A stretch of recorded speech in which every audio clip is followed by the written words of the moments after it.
El presidente de la República, Guillermo Lasso, firmó el decreto para el incremento del salario básico unificado a $450, que entrará en vigencia a partir del 1 de enero de 2023. Hasta el 2022, el monto establecido era de $425. Tras este anuncio, el primer mandatario dispuso que el ministro de Trabajo ponga en conocimiento del Consejo Nacional de Trabajo y Salarios. También ordenó emitir el correspondiente acuerdo ministerial.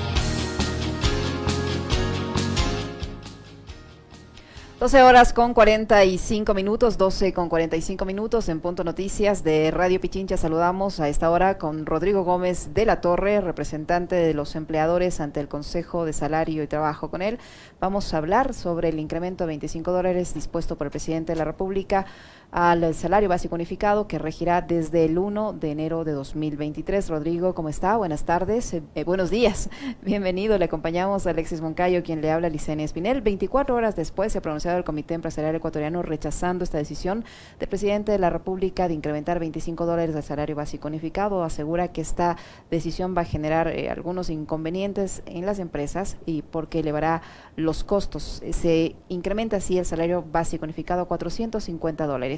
Esta medida se ha dispuesto una vez que no se llegó a ningún acuerdo al interior del Consejo de Salarios, del cual ustedes es parte. ¿Qué pasó en el Consejo de Salarios? ¿Por qué no hubo este acuerdo? ¿Y cómo va a afectar en el caso empresarial este incremento de $25? Rodrigo, buenos días, bienvenido. Yesenia, muy buenos días Alexis. Buenos días a todos quienes nos escuchan y nos siguen a través de redes sociales. Creo que es importante entender una dinámica mucho más completa. Podemos seguir subiendo salarios ya. Suena bonito, suena lindo subir salarios, pero hay que ver quién los paga. Directa o indirectamente los termina pagando el consumidor final, o los termina pagando el consumidor final de fuera, que va a apuntar muchas veces a precio. Entonces, subamos los salarios y subamos los costos de producción a todo el mundo, pero subamos también los precios de los productos. Perdón la ironía, pero por ahí va el tema. Cuando no estamos resolviendo los problemas reales. ¿Qué es lo que está pasando con el empleo? En el año pasado, cuando se dio el incremento salarial de los $25 en función de un compromiso de campaña, el sector empresarial asume responsablemente las decisiones políticas, aunque no estemos de acuerdo muchas veces. Asumimos el impacto, pero ¿qué nos dijo el INEC? Ya, no los empresarios, olvidémonos de los empresarios. Diciembre es un mes donde hay contrataciones temporales por efectos del comercio, Navidad y demás. Esta contratación temporal de diciembre se extiende hacia el mes de enero hasta cerrar los inventarios, cuadrar las cosas.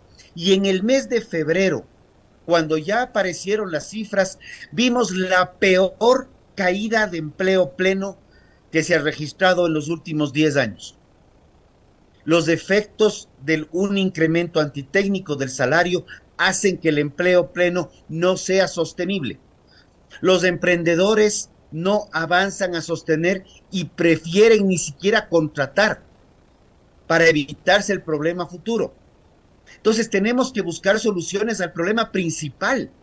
Tenemos un 15% de la población con empleo que va a tener un mejor salario, pero tenemos un 70% de la población en general sin empleo que no sabe de dónde va a seguir saliendo adelante y que no tiene un empleo y no tiene un salario.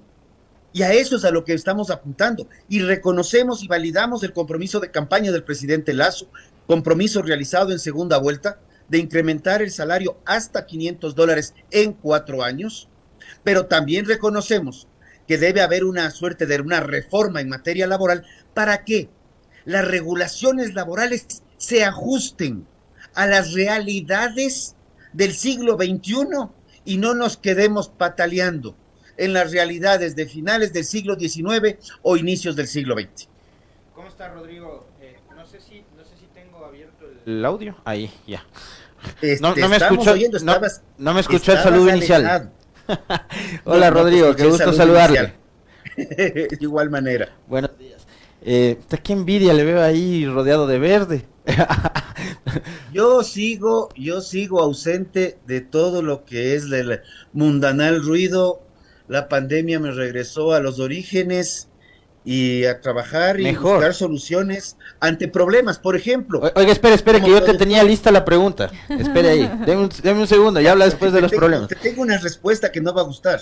A ver, ¿cuál es? Aquí los productores de leche nos vemos abocados nuevamente a bajones de precios, nos vemos abocados a ese tipo de cosas, pero sin embargo tenemos que subir salarios. A ¿Y ver, quién paga? exactamente. Cuando yo veo la noticia en redes sociales la noche del día martes Ujú. o Miércoles. miércoles, la noche del miércoles.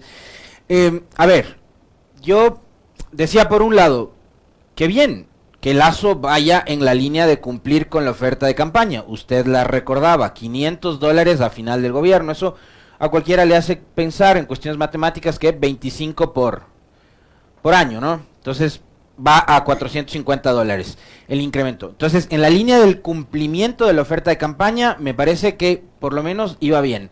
Ahora, la cuestión que el cuestionamiento que yo me hacía, y hoy el Comité Empresarial Ecuatoriano, digamos, me responde el cuestionamiento que yo me hacía es, bueno, ¿el gremio empresarial estará dispuesto a apoyar la medida del gobierno? Y han dicho que no. Y la respuesta que usted nos da viene acompañada de una serie de preguntas también. Entonces, ellos argumentan en su comunicado que el Ecuador todavía no alcanza en productividad los niveles prepandémicos y que no estamos como para apuntar a un incremento del salario como lo ha planteado el gobierno. La pregunta, Rodrigo, es ¿cómo entonces tiene que el gobierno, a través de políticas públicas, a través de su Ministerio de Trabajo, generar justamente nuevas reglas, mecanismos, para adaptarnos a eso que usted nos decía hace un momento? Este siglo XXI, que probablemente nos plantea nuevos mecanismos contractuales, laborales, etcétera, ¿qué es lo que debería hacer para incrementar el número de personas que estén ocupadas y que sean económicamente activas en el país? Vamos por lo ideal.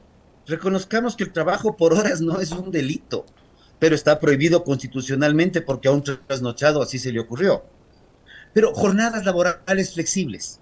Hay gente que prefiere trabajar 4 días más intensos y tener 3 días de descanso, o 3 días en donde puede iniciar su propio emprendimiento sin tener que depender de nadie. ¿Por qué no vemos opciones para el campo en donde hay una combinación de trabajos entre el trabajo propio que realiza la persona con el trabajo remunerado que realiza en una finca, en donde puede ir desarrollando su proceso, su producción, que requiere trabajos del día a día, y puede trabajar menos horas en una finca y puede trabajar más horas en sus espacios propios, donde todavía podemos desarrollar muchísimo en el agro?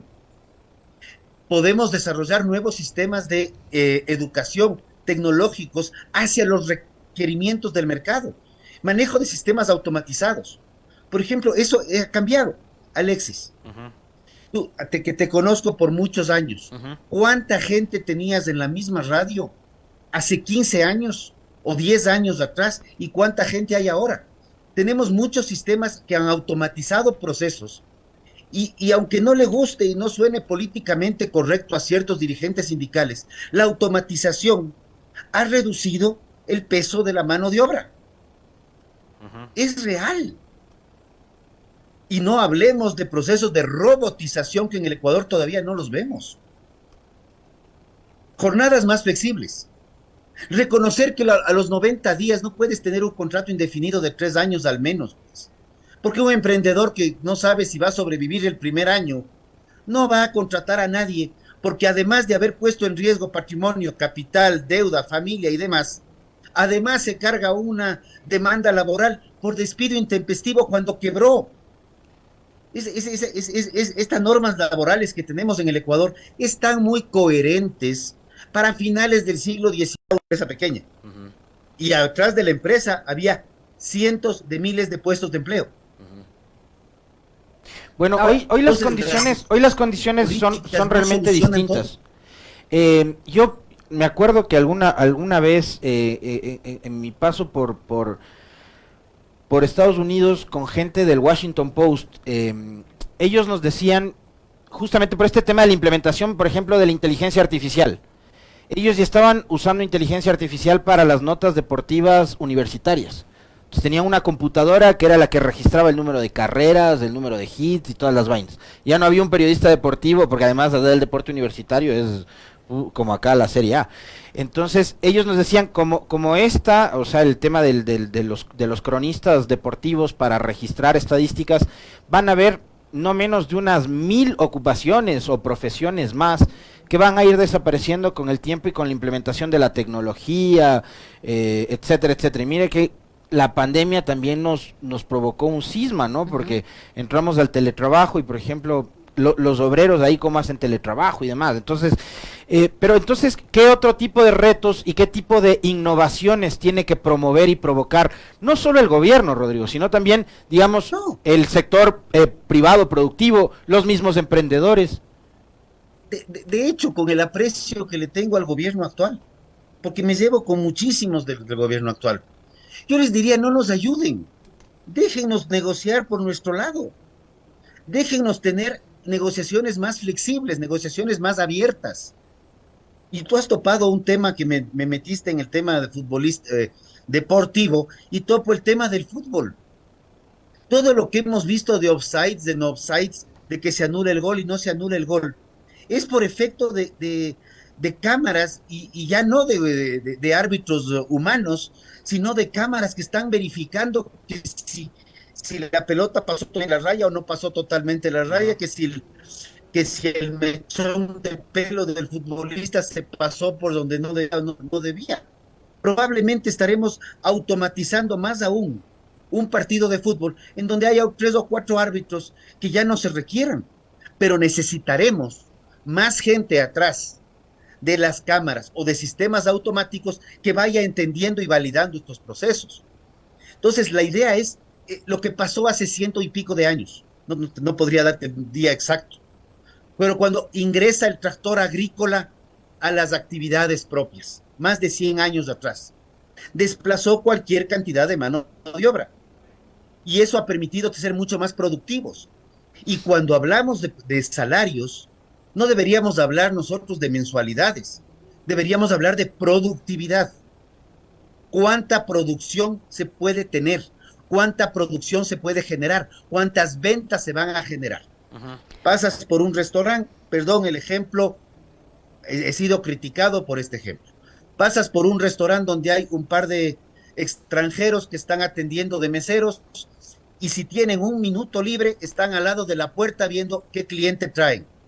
Véngase, yo le quique el plato de acá, que la sazón, y cuando caíste en cuenta ya estás sentado comiendo. Pasas por un restaurante donde estás muerto de hambre, entras al comedor y tienes un par de ecuatorianos que están atendiendo ahí, te sientas, no hay nadie y nadie te atiende, te provoca levantarte e irte. Mi experiencia hace unos días buscando una tonterita de una cadena para un reloj, fui a buscar en un sitio, no tengo, busque en otro lado, gracias.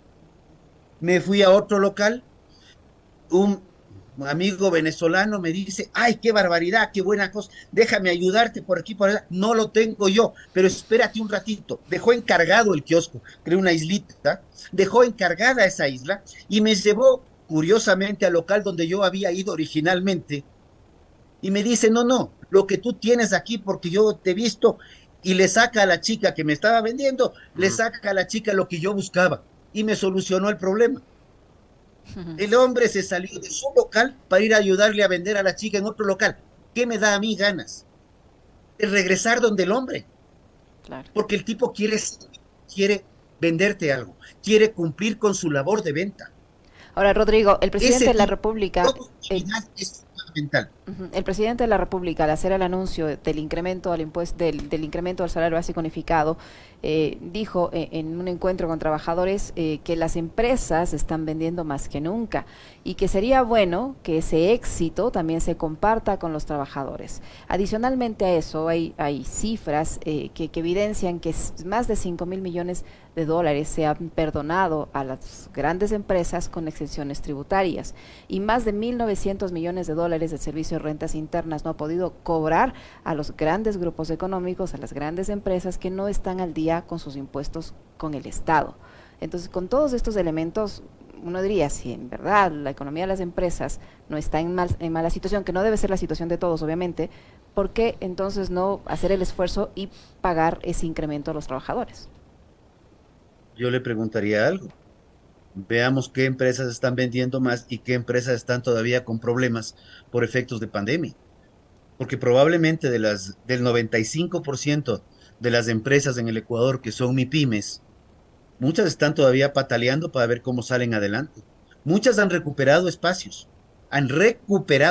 no se han puesto al nivel de anterior. La situación todavía estamos en proceso. Las proyecciones macroeconómicas nos dicen que para finales del 2024 posiblemente estemos a los niveles del 2019.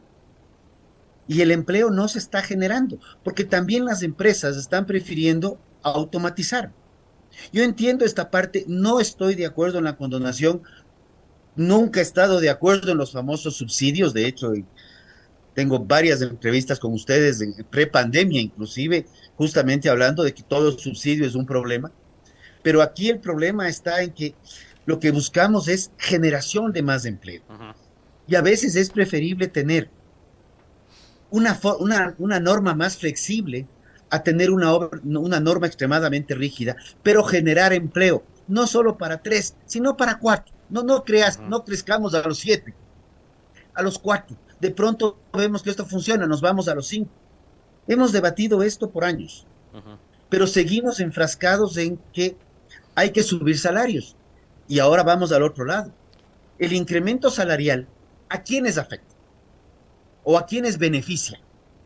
Beneficia al 15% de la población con empleo. O sea, de esos 34, 35% de gente con empleo, solamente el 15% de esta pequeña fracción va a verse beneficiada directamente. Pero además ese Pero, anuncio, Rodrigo, una puntualización allí, además este anuncio, que bueno, tenía que haberse dado en estas épocas, porque son en estas épocas en las que se hacen los análisis, pero coincide que estamos en un ambiente preelectoral y resulta que el presidente de la República está auspiciando una consulta popular y está cumpliendo con una promesa de campaña a la vez, ¿no? Entonces yo digo, podría también ahí entenderse que es muy oportuno este incremento. yo le diría que si no se hubiese dado ya el incremento del año pasado, podríamos jalar las sábanas y decir que este año tiene que ver con la consulta. Pero esto ya era guerra avisada, digamos. Cuando llegamos al Consejo, los trabajadores justificaban cualquier número para decir que el incremento de los $25 generó 120.000 millones de dólares en ventas. No hay tal. Con el respeto a mis amigos, porque somos amigos. Antes que estar ahí en discusiones, somos muy amigos. Por el otro lado, ya era un compromiso, ya era una guerra avisada, ya esto estaba notificado. Por eso ni siquiera hubieron mayores intentos de buscar acuerdos desde el mismo ministerio. Entonces, más bien lo que hemos visto es, primero, recordar que ante no acuerdo en el Consejo Nacional del Trabajo, lo que debe primar es la inflación proyectada para el año que viene que determina el Código del Trabajo, más allá de la parte política o la parte técnica o la visión de los trabajadores o de los empleadores. Está en un papel escrito que se llama Código del Trabajo. Y eso es alrededor de $12, un poquito menos. Luego se decide la parte política y lo que le dijimos al ministro, y lo he dicho públicamente, no llegamos a un acuerdo en materia salarial.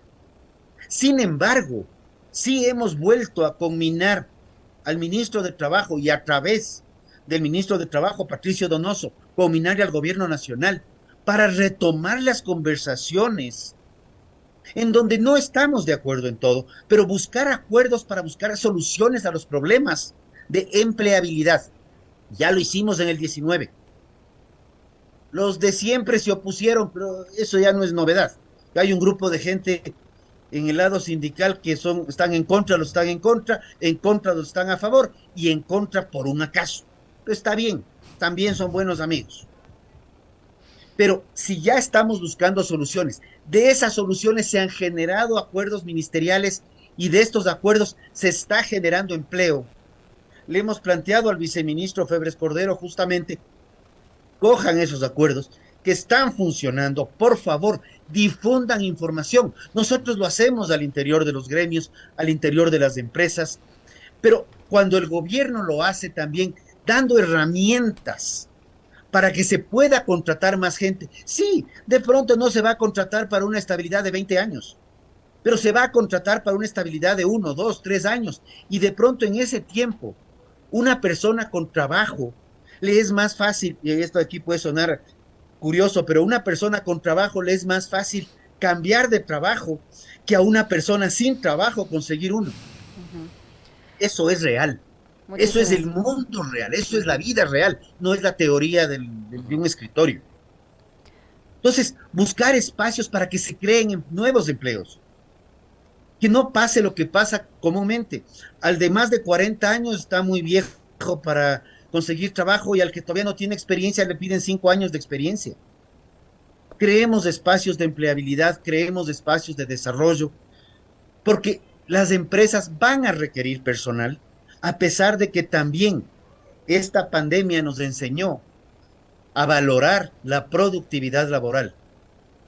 Muy amable, Rodrigo. Muchísimas gracias. A valorar todo eso. Si yo sé, se nos acaba el tiempo de algún rato nos veremos en presencial vivo, para que sea más debatida esta. Ajá, las manos okay, me ayudan le mucho. Esperamos por acá entonces. Muchísimas gracias, Rodrigo. Que tenga un buen fin de semana. Gracias, muy gentil.